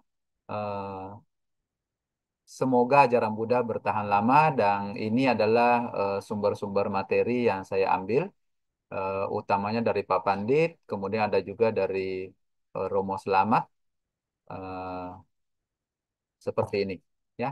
Jadi terima kasih untuk kesempatan yang telah diberikan oleh pengurus dan panitia Dhamma Metta Jember, sehingga kita bisa sama-sama belajar pada hari ini walaupun yang mungkin cuma audiensnya cuma 9 orang, 10 sama saya.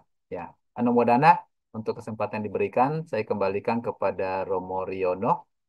Silakan. Terima kasih, Anumodana.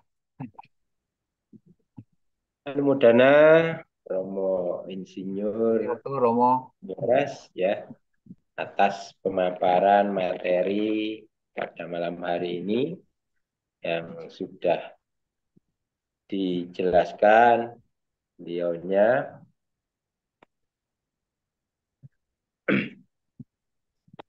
Bahwasanya dari topik materi yang disampaikan oleh beliau, dapatkah mengenal Dhamma dalam kehidupan berikutnya, beliau juga sudah menjelaskan bagaimana pentingnya Yuniso Manasikara yang ini tentu mempengaruhi dalam kehidupan kita. Nah, tentu Romo Ramani, Ibu Bapak, Saudara-saudari Dhamma, seperti yang disampaikan oleh Romo tadi, bahasanya memang mulai dari hari kemarin dan saat ini dan seterusnya di desa-desa juga seperti di wihara pada malam hari ini juga melakukan sebulan pendalaman Dhamma, mulai pembukaan kemarin juga malam hari ini yang sedianya juga kita harus hadir di wihara, kita luangkan waktu untuk berdiskusi Dhamma di sebulan pendalaman Dhamma yang diajarkan oleh Dhamma Metta Jember ini, Karisidenan Besuki, dari audien yang hadir pada malam hari ini 10 Romo ya. Memang ya kita menyadari bahwasanya kalau di masa-masa COVID dulu memang ya online ini salah satu alternatif. Ya, makanya dari Dhamma Sakaca online sampai sekarang ini yang menjadi istilahnya yang masih bertahan sampai saat ini. Nah, juga pada malam hari ini ada beberapa pertanyaan dari YouTube ataupun kita berikan kesempatan kepada audien yang hadir, yang mana pada malam hari ini silahkan bagi Bapak Ibu yang memiliki pertanyaan dari materi yang disampaikan oleh Romo Insinyur Bumi Horas, kami berikan waktu mengawali pertanyaan pada malam hari ini yang ada. Mohon kepada operator untuk ditampilkan.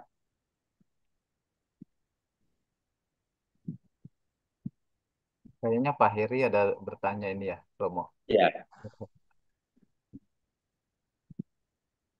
Pak Heri ini dari awal Dhamma Masa Kaca Online memang luar biasa, Romo. Selalu mengikuti. Iya. Bagaimana operator? Pertanyaan dari YouTube atau Bapak Heri terlebih dahulu, silakan kita berikan kesempatan kepada Bapak Heri untuk menanyakan terkait apa yang disampaikan.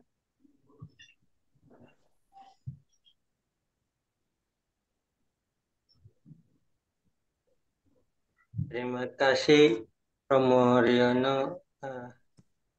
Namo Buddhaya, Romo Bumi Horas, apakah suara saya terdengar? Ya, nama budaya Pak Heri terdengar dengan sangat jelas. Silakan Pak Heri. Hmm, Jika boleh saya sampaikan dua pertanyaannya.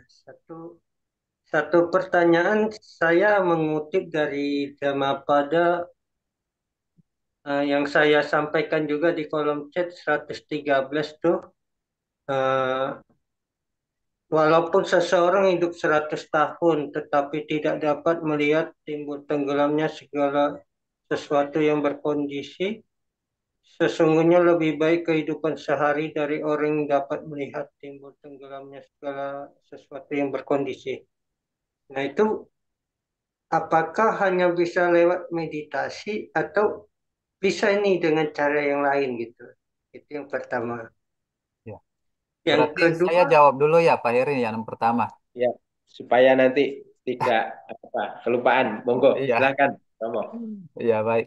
Eh, apakah harus dengan meditasi baru bisa melihat timbul tenggelamnya segala sesuatu yang berkondisi? Sebenarnya kita diajarkan jalan mulia berunsur delapan. Jadi bisa melihat timbul tenggelamnya segala sesuatu. eh, itu kita bisa asah kalau kita memiliki Yoniso Manasikara itu, ya. Nah, Yoniso Manasikara bisa timbul dari mana? Yoniso Manasikara kalau kita lihat dari tabel itu yang tadi, di sana ada ketika kita melaksanakan sila sampada, berusaha untuk memurnikan sila kita, ya, Yoniso Manasikara itu akan timbul. Nah, jadi pada saat misalnya kita menjalankan jalan mulia berunsur delapan, kalau kita bahas secara detail ya, jadi orang-orang yang menjalankan sila itu tidak membunuh, tidak mencuri, tidak asusila, dan sila-sila yang lainnya. Kenapa mereka melaksanakan hal tersebut? Ya, karena mereka dikatakan sadar.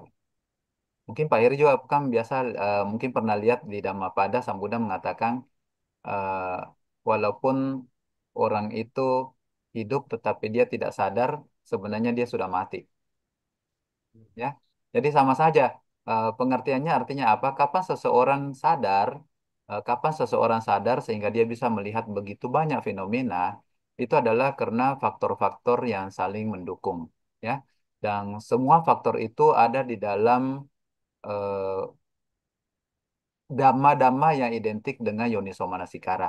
Nah, salah satu adalah seperti yang saya katakan, kalau kita menjalankan moral saja, menjalankan moralitas, kita berusaha mempertahankan lima sila itu, maka kalau kita lihat ya di dalam Jalan Mulia berunsur delapan, sila berapapun yang kita berusaha praktekkan, maka di dalam pasti muncul satu pandangan benar, kemudian yang keenam usaha benar, min plus plus. Jadi berusaha mempertahankan apa yang sudah baik, menumbuhkan yang belum muncul yang baik, berusaha mengurangi apa buruk yang sudah muncul dan berusaha tidak memunculkan yang buruk yang belum muncul, ya. Dan kemudian ada yang disebut samasati, 7. Jadi 1, 6, dan 7 itu akan muncul pada saat orang-orang menjalankan meditasi. Sorry, menjalankan sila, ya. Nah, ketika orang menjalankan sila, otomatis 1, 6, dan 7 muncul. Artinya apa? Jadi ketika kita mau melihat, memahami Dhamma dengan lebih jauh, maka sederhananya praktekkanlah jalan mulia berunsur 8. Ya. Karena ketika kita mempraktekkan jalan mulia berunsur 8, maka kita akan berlatih Dhamma-Dhamma yang identik, yang bisa memunculkan yoniso manasikara kita. Nah, orang-orang bisa melihat bahwa hal-hal ini bermanfaat, hal-hal ini tidak bermanfaat, ya. Atau dia bisa melihat timbul tenggelamnya segala sesuatu, ya. Memang pada kadar yang lebih tinggi itu haruslah dengan meditasi, ya. Makanya pada saat pencapaian juga ada 7 tingkat pemurnian batin.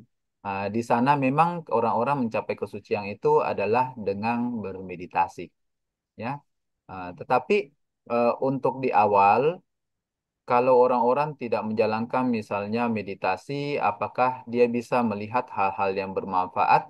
Bisa, tetapi masih sebatas teoritis. Ya, kapan seseorang bisa merasakan manfaat yang luar biasa?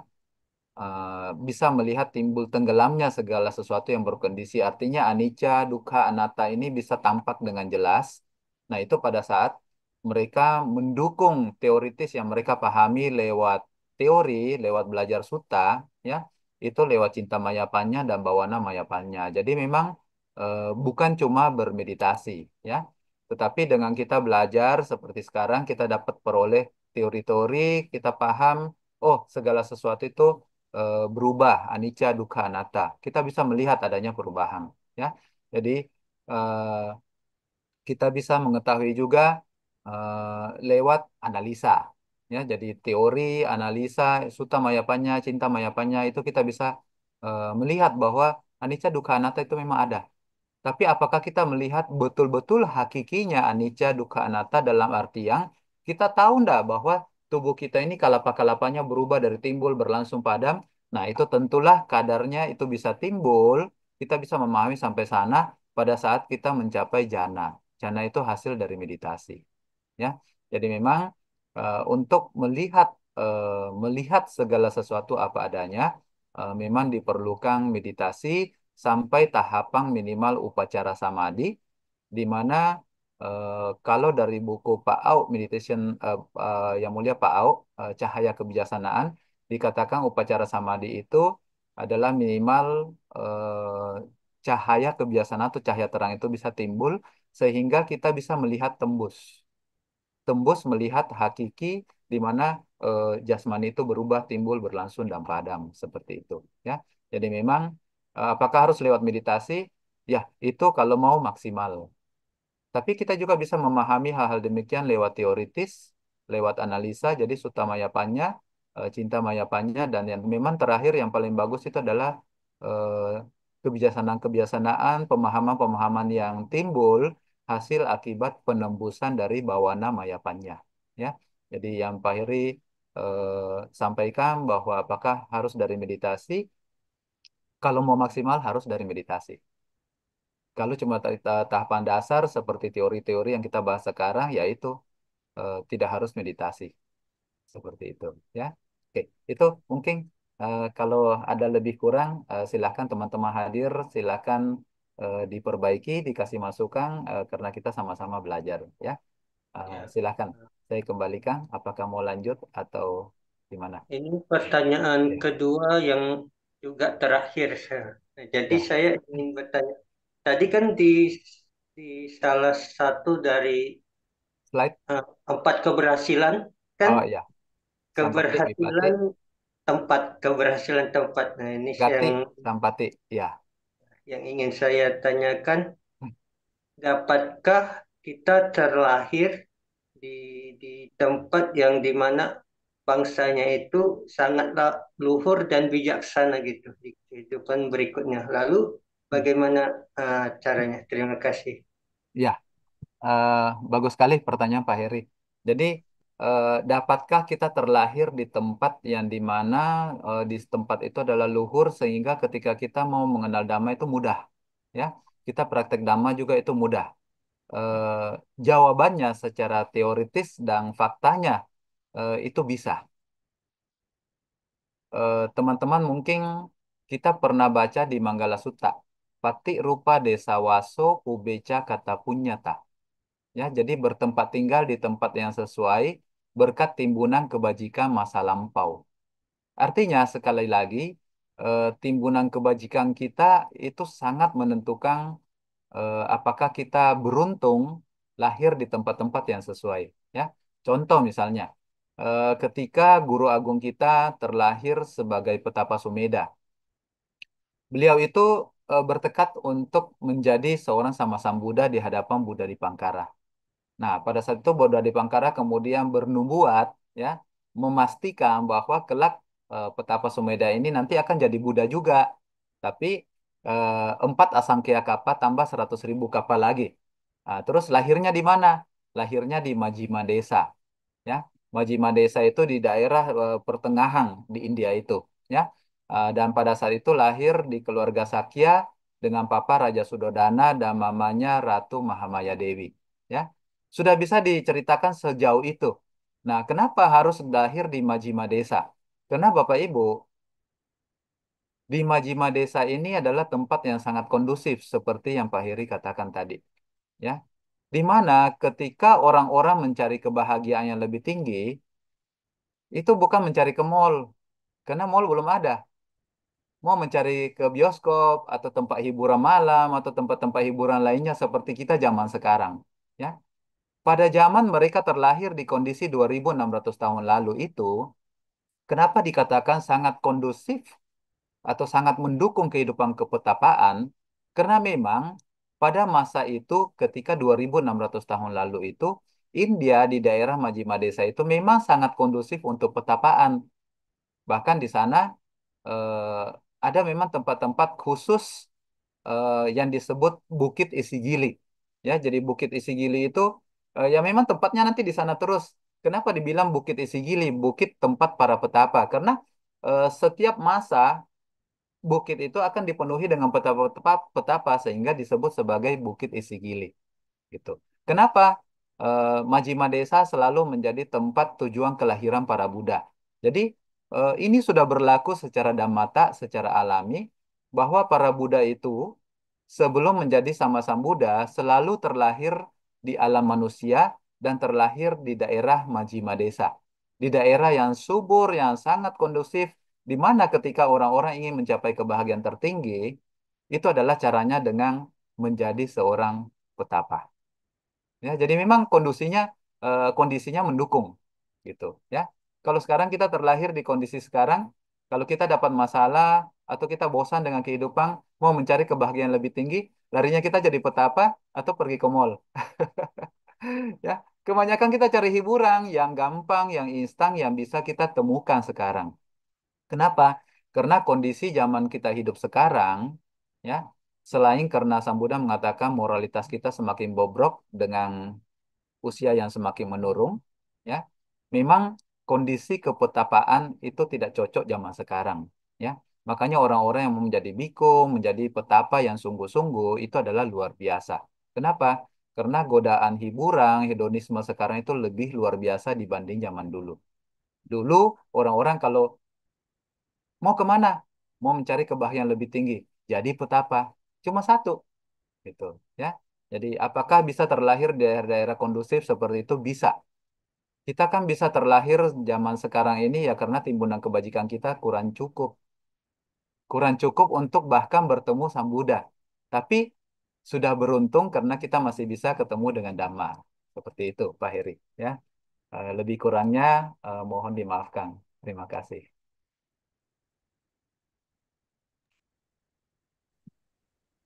Baik, terima kasih atas pertanyaan, juga pemaparan dari pertanyaan apa yang disampaikan Mas Heri tadi. Semoga bisa memberikan tambahan pengetahuan, juga tentu dari pengetahuan yang akan dimiliki senantiasa akan menambah kebijaksanaan bagi kita sekalian. Rama Ramani, Bu Bapak, Saudara-saudari sedama, dari apa yang Romo sampaikan juga tentu semuanya kita berharap bahwasanya kehidupan yang akan datang tentunya kita menginginkan yang lebih baik. Nah, dari situlah maka hal-hal yang perlu dikondisikan oleh kita semua, selain daripada yang disampaikan Romo tadi, tentu banyak sekali tambahan-tambahan terkait kebajikan yang perlu kita upayakan juga. Baik, selanjutnya dari pertanyaan operator, mungkin via YouTube bisa ditampilkan. Nah, ini ada pertanyaan Romo dari Darwina. Bagaimana cara menumbuhkan yoniso manasikara pada orang tua yang belum mau mengenal Dhamma, agar kehidupan mendatang dapat berjalan di jalan Dhamma. Orang tua lebih suka ke kelenteng. Mohon penjelasannya Romo. Ya, Silahkan Romo untuk ya, memberikan jawaban dari pertanyaan dari Darwina. ya, ya. Terima kasih Romo Riono. Selamat malam Bu Darvina. Jadi Bu Darvina ini teman sama-sama kuliah di S2 ya. Dan beliau ini adalah salah satu kalyanamita yang sering mendukung ketika kita membahas Dhamma. Beliau ini yang paling aktif juga untuk bertanya ya. Sama-sama membahas Dhamma di saat yang tepat. Ya, terima kasih untuk kehadiran di Zoom ini. Memang kalau kita melihat tiap manusia itu ketertarikan terhadap dhamma itu bisa berbeda-beda. Kenapa? Karena kita sudah memahami bahwa eh, tingkat perhatiannya kepada hal-hal yang bermanfaat itu, kepada hal-hal yang kusala, yoniso manasikara, tiap orang itu bisa berbeda-beda. Ya. Nah, bagaimana ketika kita bertemu dengan orang-orang yang kita cintai, yang tentunya kita berharap bahwa mereka juga bisa mengenal dhamma dalam kehidupan ini. Ya. Bagaimana kalau mereka tidak tertarik? Nah, teman-teman, sebagai anak, hubungan anak dengan orang tua, biasanya memang kita memberikan mereka contoh, baru mereka bisa menyadari bahwa dhamma itu indah. Ya, kan kadang-kadang kita kurang, kalau kita kurang sabar, kita model polanya itu kita mengajari gitu ya. Padahal kan kalau orang tua itu mau diajari dia akan ngomong saya minum saya makan garam itu lebih banyak dari kamu makan air minum air gitu kan Romo ya. Ya jadi eh, biasanya mereka itu akan anti kalau mau diajari ya. Mereka berpikir pengalaman saya lebih banyak kok dari kalian. Saya makan garam saja lebih banyak dari kalian minum air gitu. Pengalamannya banyak gitu. Ya, jadi keangkuhan sebagai orang tua itu sangat besar. Sehingga bahkan kalaupun apa yang dikatakan oleh anak itu benar, kalau orang tuanya angkuh, maka dia susah untuk menerima dhamma. Nah, bagaimana caranya? Salah satu cara adalah dengan menjadi suri toladan bagi mereka, memberikan contoh. Ya, jadi kita tidak menegur mereka, tapi kita memberi contoh. Misalnya, saya pernah punya pengalaman, ada biasanya kalau di Makassar itu kan kalau ada pernikahan, itu biasanya ada pembekalan nikah. Ya. Jadi saya dapat cerita yang menarik, sangat bagus dari sepasang pengantin. Dia bilang dulu papa saya itu eh, sangat kikir, ya. Jadi di Makassar itu ada kebiasaan para pengemis itu datang ke tiap toko gitu, ya.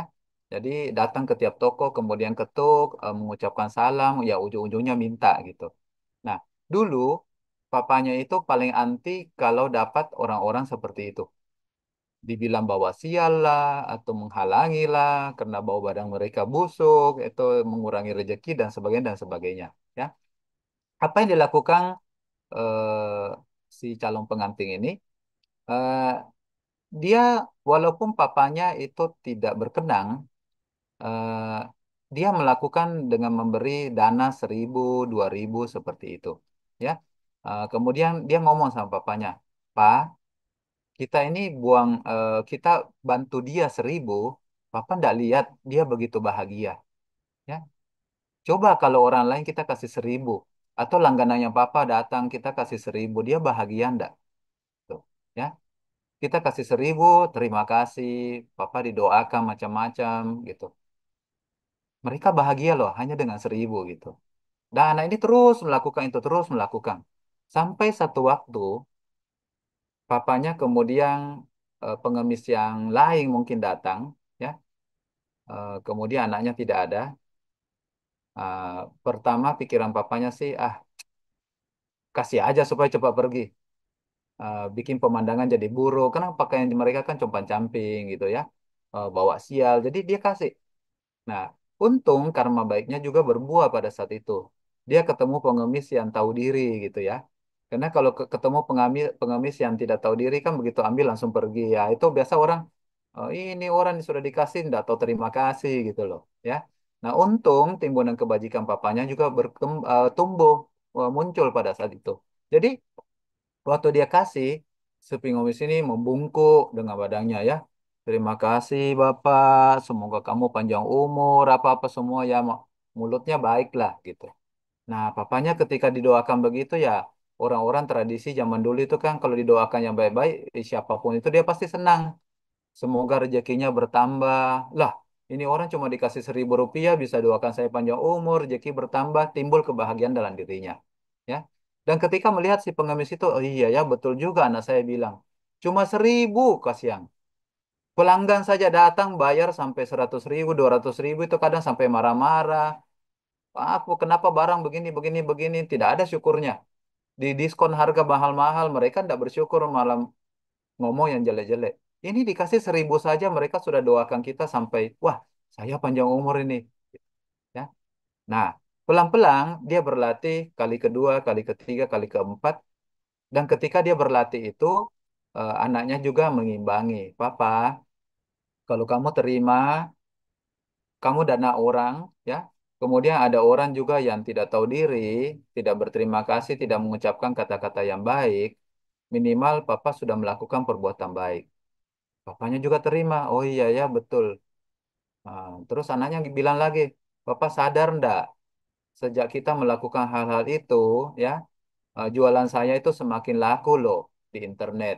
Ya, Papa juga sadar ndak? Waktu Papa melakukan hal-hal baik itu walaupun kecil, toko Papa itu semakin laku ndak? Ya, mungkin sekarang belum rasa, tapi nanti akan rasa. Saya udah rasa kok. Saya jualan online tuh begini, begini, begini, begini, tambah rame gitu. Bapaknya bilang, oh iya ya, saya lihat anak saya memang tambah hari tambah maju. Nah itu Bapak, itu salah satu manfaat dari berdana. Ya, akhirnya apa yang terjadi, teman-teman? Sekarang anaknya sudah bisa memberikan contoh yang luar biasa dan papanya juga itu sudah menyediakan tempat-tempat kecil khusus untuk uang-uang receh gitu, khusus untuk pengemis. Ya. Nah, memang memberikan contoh suri teladan kepada orang tua bukan hanya dalam hal berdana, bisa juga dalam hal tidak membunuh, ya. Karena banyak tradisi Chinese ya, ya setahu saya orang-orang tua zaman dulu itu suka kalau mau sembahyang atau apa kita masih potong ayam gitu kan. Nah, kalau anak sudah kenal dhamma, ya bisa berbicara dengan bahasa yang lain. Beli di pasar, kenalkan bahwa Mama anda lihat tuh ayam kasihan sekali loh berteriak-berteriak. Mama pasti punya rasa kasihan dah. Iya ya, kasihan sekali. Iya, kenapa kita tidak beli aja ya daging sudah jadi di pasar? Mamanya bilang, iya ya, saya juga sudah nggak tega itu. Ya, nah, nanti lama-lama dikasih pengertian. Ini loh ada cerita begini-begini. Kenapa dia suka sakit? Ya, ada satu biku di zaman dulu, zaman Buddha, 2600 tahun lalu, namanya kalau tidak salah Putih Gata Tissa Tera, ya, Tissa yang penuh bisul, gitu ya. Nah, kenapa dia sampai bisa sakit-sakitan begitu? Karena dalam kehidupan lampau dia suka mematahkan apa? Dia itu seorang pemburu supaya burung-burung yang ditangkap itu tidak terbang. Setelah ditangkap itu dia patah-patahkan sayapnya, ya. Jadi dia siksa dulu sebelum akhirnya dia konsumsi seperti itu. Nah, pelan-pelan ketika orang tua melihat bahwa si anak tidak membunuh, si anak memberikan contoh yang baik, eh, semogalah Yoniso Manasikara di dalam diri orang tua itu juga mendukung sehingga dia bisa tertarik dan mulai belajar menjadi lebih baik. Nah, di dalam Anggotara Nikaya, Sang Buddha juga mengatakan jasa orang tua kepada kita itu tidak akan pernah kita balas walaupun kita mendukung mereka di kedua sisi selama seumur hidup mereka. Tetapi kapan kita bisa membuat orang tua yang dulunya tidak bermoral menjadi lebih bermoral, yang dulunya tidak suka berdana menjadi lebih suka berdana, yang dulunya sering mempunyai pandangan salah menjadi tidak memiliki pandangan salah, ya. Maka Buddha mengatakan bahwa kita memang sudah melakukan jasa terbaik kepada orang tua. Dan saya paham pertanyaan Bu Darvina itu adalah bagaimana cara kita sebagai anak memberi balasan yang setimpal kepada orang tua, ya, yang telah membesarkan kita. Jadi pesan saya mungkin kita cuma bisa memberi contoh dan semoga harus ada kondisi dari orang tua itu sendiri juga supaya mereka bisa tertarik dengan hal-hal bermanfaat yang nanti Bu Darvina contohkan atau sampaikan, ya.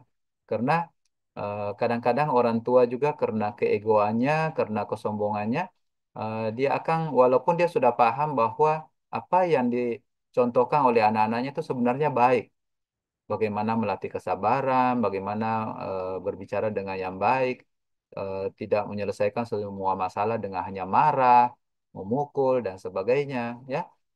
Kadang-kadang orang tua yang punya yoniso manasikara mereka bisa belajar dan mereka ketika melihat bahwa segala sesuatu berubah menjadi lebih baik karena anak-anak sebagai contoh itu sudah melakukan, maka mereka bisa berubah menjadi juga lebih baik. Ya, semoga cita-cita Bu Darvina ingin mengenalkan Dhamma kepada orang tua itu bisa tercapai. Nah, demikian. Terima kasih Bu Darvina. Pertanyaan yang bagus. Anumodana. Saya kembalikan ke Romo Riono, silakan. Anumodana Romo atas Ya. penjelasan terkait pertanyaan dari Ibu Darwina yang mana beliau kepingin memberikan pemahaman kepada orang tuanya bahwasanya tentu apa yang disampaikan Romo tapi lebih tepatnya bahwasanya kita harus memberi contoh karena kadang-kadang memang ya begitulah orang tua ketika kita memberikan apa ya pemahaman atau mungkin menjelaskan sesuatu benar sekali jadi memang lebih lama makan garam duluan daripada anak tentu hal yang lebih baik dan menarik dengan memberi contoh-contoh seperti itu. Nah, ini bukan kepada orang tua saja, juga tentunya kepada anak-anak cucu kita yang Betul seharusnya sekali, Romo. memang kita memberi contoh Betul sekali. daripada banyak memberi teori. Nah, Banyak supaya orang tua menyuruh anaknya nggak merokok, baru dia sendiri merokok, Romo. nah itu dah banyak juga. Ayo sekolah minggu kita datang anak-anak datang ke wihara. Nah, padahal orang tuanya sendiri kadang juga malas ke Iya, wihara ini betul. yang menjadi apa kurang pas. Nah, dari contoh yang baik dengan kita datang ke wihara bersama-sama orang tua, mungkin istri. Nah, anak dengan demikian akan mencontoh yang baik Betul. dengan orang tuanya. Ini satu-satu masukan yang sangat luar biasa pada kita sekalian, bahwasanya contoh yang perlu menjadi teladan kita bersama. Baik Romo, Ramani, Ibu Bapak, Saudara-saudari Dhamma, materi pada malam hari ini sangat menarik sekali. Dari penjelasan Romo Bumi Oras, tentu pada malam hari ini akan menyampaikan kesimpulan dari inti materi yang akan diberikan kepada Romo. Silakan. Ya, terima kasih. Jadi inti dari penyampaian saya pada hari ini, Bapak Ibu, teman-teman, mari mengkondisikan Yoniso Manasikara kita atau perhatian atau ketertarikan batin kita ke arah hal-hal yang bermanfaat itu, mari kita tanam, kita tumbuhkan, kita pelihara, kita suburkan dengan banyak eh, membahas dhamma, tertarik dengan hal-hal yang berbau dhamma, sering menganalisis, ya, mempunyai pandangan benar, bergaul dengan teman-teman yang baik, dan selalu menimbung kebajikan, baik melatih moralitas, melatih kepuasan, tidak memiliki banyak keinginan, penuh kewaspadaan dan sebagainya. Dan semogalah di dalam menumbuhkan Yoniso Manasikara ini dengan melakukan banyak kebajikan, menjalankan moralitas dan sebagainya ini, kita akan memiliki yang namanya Pubeca kata punyata, timbunan kebajikan di masa lampau untuk kehidupan akan datang. Ya, sehingga ketika kita memiliki timbunan kebajikan di masa lampau, sama seperti yang sekarang, sama yang akan datang. Yang akan datang tentunya timbunan kebajikannya berasal dari masa sekarang, maka pada saat itu kita bisa dengan lebih mudah mengenal Dhamma. Bahkan pada saat Sang Buddha, Sang Guru Agung kita tidak muncul, bisa saja Bapak Ibu teman-teman lahir di masa-masa di mana moralitas menjadi semakin baik. Saya yakin Bapak Ibu teman-teman tetap bisa mengenali Dhamma sama seperti para Paceka Buddha yang bisa mencapai akhir dari penderitaan karena memiliki pemahaman dan bisa mengenal Dhamma, bahkan Dhamma tidak diajarkan oleh seorang sama Sang Buddha. Ya, jadi betapa pentingnya timbunan kebajikan, mari kita pupuk, dan timbunan kebajikan itu bisa berasal dari banyak hal, bisa berasal dari kita bermeditasi, bisa berasal dari kita melatih moralitas, bisa karena kita tidak punya banyak keinginan, bisa karena kita senang belajar dhamma, bisa karena kita selalu merasa puas, mudah disokong, ya, sederhana kehidupannya dan sebagainya. Mari melakukan berbagai macam timbunan kebajikan, sehingga kelak timbunan kebajikan itu juga akan membuahkan faktor-faktor sampati yang mendukung keberuntungan keberhasilan kita untuk kembali bisa mengenal Dhamma. Ya, demikian penyampaian saya. Anumodana untuk segala fasilitas yang disediakan oleh pengurus dan panitia Dhammamita Jember. Anumodana kepada teman-teman semua yang sudah hadir dan sama-sama membahas Dhamma, dan juga kepada Romo Riono yang sudah menjadi moderator pada malam hari ini, dan juga kepada Bu Ayu Dinda yang menjadi MC. Anumodana sekali lagi terima kasih. Anumodana Romo atas kesimpulan yang disampaikan.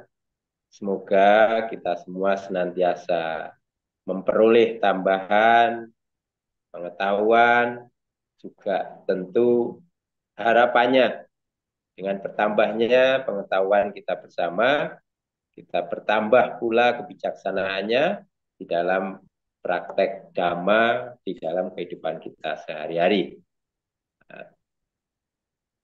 Selanjutnya, sebagai ungkapan rasa terima kasih bakti kita kepada para leluhur juga, dengan serangkaian kebajikan yang kita lakukan pada hari ini, mari bersama-sama kita melimpahkan kebajikan yang kita lakukan dengan membacakan Patidana yang akan dipimpin oleh Romo Insinyur Bumi Horas. Kepada Romo, disilakan. Ya, eh, Bapak Ibu yang saya kagumi, mari kita membacakan Parita Patidana. Hendak mayam patidanang karomase punya sidanikatasa yanang nyani kata nime tesan cabagino hontu sattananta pamanaka ye piya gunawanta ca maya mata pita dayo ditthame capya ditthawa anye majjatawerino satta tithanti lokasmin te bhumma catuyonika pance kacatuwokara samsaranta bhawa bawe nyatang ye patidaname anumodantu te sayang ye cimana pajananti dewa te sang niwedayung maya dinyana punyanang anumodana hetuna sabbe satta sadahontu awera sukhajiwino kema padancapapontu tesa sasi jatang subah. Sadu, Sadu, sadu, sadu. sadu. Anumodana Romo yang telah memimpin Betul, Patidana Romo. hari ini, Rama-Ramani, Ibu Bapak, Saudara-saudari sedama, sebagai ungkapan terima kasih dan apresiasi kepada Romo Insinyur Bumi Horas, mewakili panitia, kami memberikan sertifikat kepada Romo Pandita Muda Insinyur Bumi Horas yang telah memberikan sharing dhamma pada malam hari ini. Mohon berkenan Romo untuk menerima. Ya, terima kasih, Romo. Saya sudah terima Anumodana. Anumodana Romo. Baik, Romo, Ramani, Ibu Bapak, Saudara-saudari Dhamma, tidak terasa sharing Dhamma pada malam hari ini sudah kita laksanakan bersama-sama, dan selanjutnya bila mana selama saya menjadi pemandu atau moderator pada malam hari ini, ada tutur kata, tingkah laku saya yang kurang berkenan di hati para Romo, Ramani, Ibu Bapak, Saudara-saudari sedama, mohon maaf yang sebesar-besarnya, dan mari kita tutup dengan nama Karapata. Arahang Sama Sambuddho Bhagawa. Arahang sama sang Buddho Bhagawa. Buddhang Bhagawantang Abhiwademi. Budang Bhagawantang Abhiwademi. Swakato Bhagawata Dhammo. Swakato Bhagawata Dhammo, Dhammang namasami. Dhammang namasami. Supatipanno bhagavato sawaka sangho. Supatipanno bhagavato sawaka sangho. Sanghang namami. Sanghang namami. Marilah bersama-sama kita mengucapkan Sabbe Sata Bhavantu Sukitata. Semoga semua makhluk berbahagia. Sadu, Sadhu, sadu, sadhu, sadu. sadhu. Terima kasih. Waktu yang baik kami kembalikan kepada pembawa acara. Terima kasih. Baik, terima kasih banyak Romo Riono sudah membantu sharing Dhamma dengan sangat baik beserta narasumber kita. Terima kasih banyak atas sharing Dhammanya dan berkenan hadir pada malam hari Hoto, ini. Bu Dinda. Terima kasih banyak Romo. Tuti Baik Hoto. Bapak Ibu. Baik Bapak Ibu, untuk melengkapi acara sebulan pendalaman Dhamma, izinkanlah saya untuk membacakan puisi karya Saudara Teddy. Sungguh indah lahir sebagai manusia, mengenal Dhamma, praktik Dhamma, menyelam dalam samudra samsara sudah sangat lama, terbawa ke sana kemari. Kini waktu yang tepat, kini waktunya memulai bekal untuk masa mendatang. Belajar Dhamma mengondisikan hidup luhur, praktik Dhamma mengondisikan batin mulia. Semoga kini dan kelak di masa apapun, kita terus mengenal dan praktik Dhamma. Semoga kini dan kelak di masa apapun, Dhamma menjadi landasan kehidupan. Semoga kesempurnaan ini membawa pembebasan dari samsara. Baik, demikianlah puisi dari Saudara Teddy. Semoga dapat menginspirasi Bapak Ibu, Saudara-saudari sedama. Untuk selanjutnya, Bapak Ibu, marilah kita berbuat baik dengan berdana untuk kepentingan Dhamma. Kepada operator dipersilakan.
Baik, demikianlah acara sebulan pendalaman Dhamma hari kedua.